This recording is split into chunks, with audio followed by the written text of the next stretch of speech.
Dito lang tayo.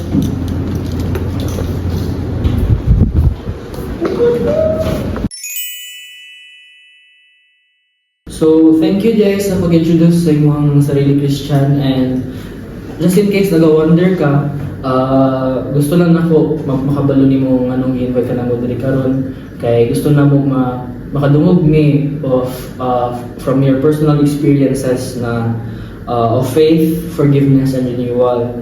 And gusto namo na mag-talk about ka sa imong mga past experiences na katong kaya if nag-retreat mo, katong nag-recollection mo, or katong nag-confession ka sa una, and unsay effect ato sa imuha, or like kanang how returning to God or how turning to God helped you change your life.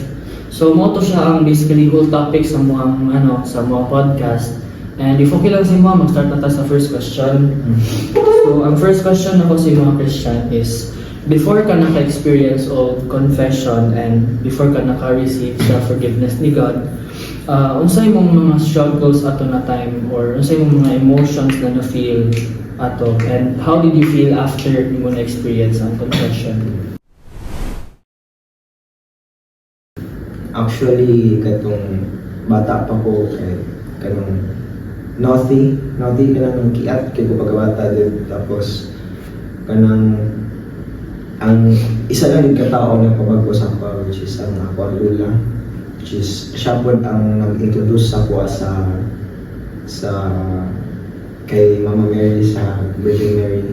Siya ang nagpasunod sa ako dito, ang batog kabalo ko mag-rosaryo and such. Tapos before ko lang pasok sa ingatong na butang kay kanang di na ko siya ma-explain, but like more siya bata pa mag so wala pa okay buo. Dili pa siya ingana ka big deal gud ka nang ingana na mga religious stuff.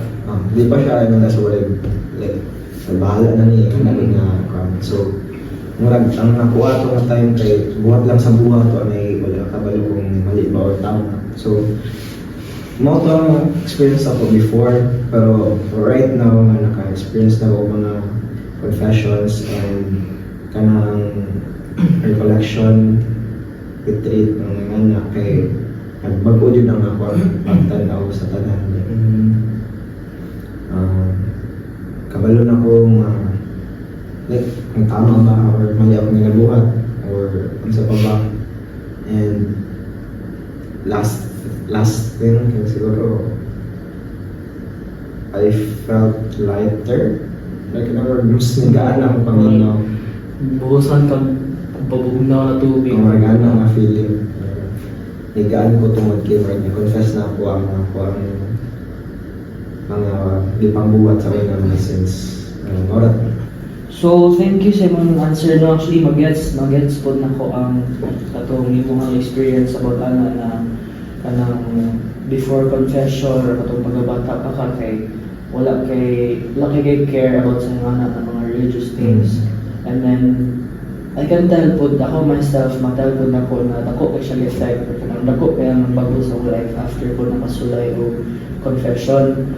So I'm pretty sure din dagan po na ka makaingon og ingana po na effect sila.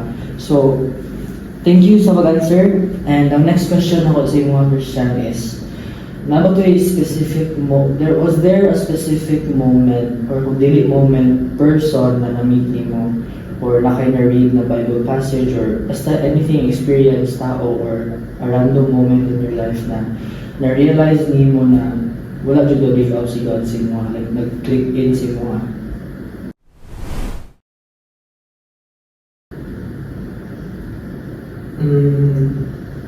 As we state na kanina, ako lula dyan na.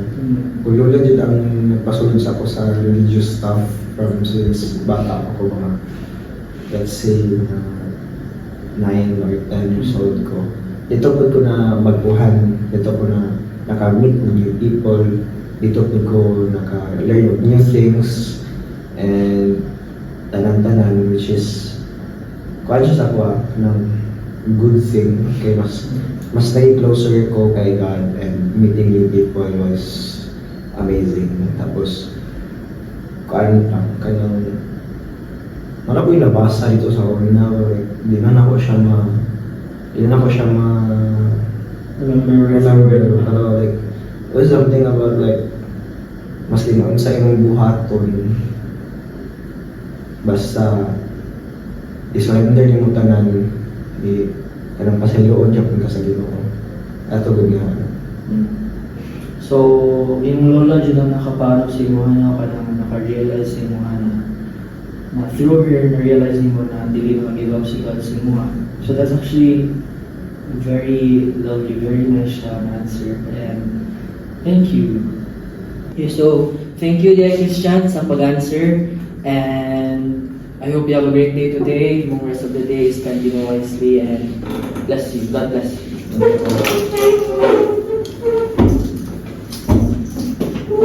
As we move forward, let us remember that we are not the owners of earth. We are the guardians of it. For as we take care with faith, love, and of course, peace in our environment. Let us take this podcast as informative and to raise awareness about how God's creations are important to us and towards its people. Remember, take care of our planet.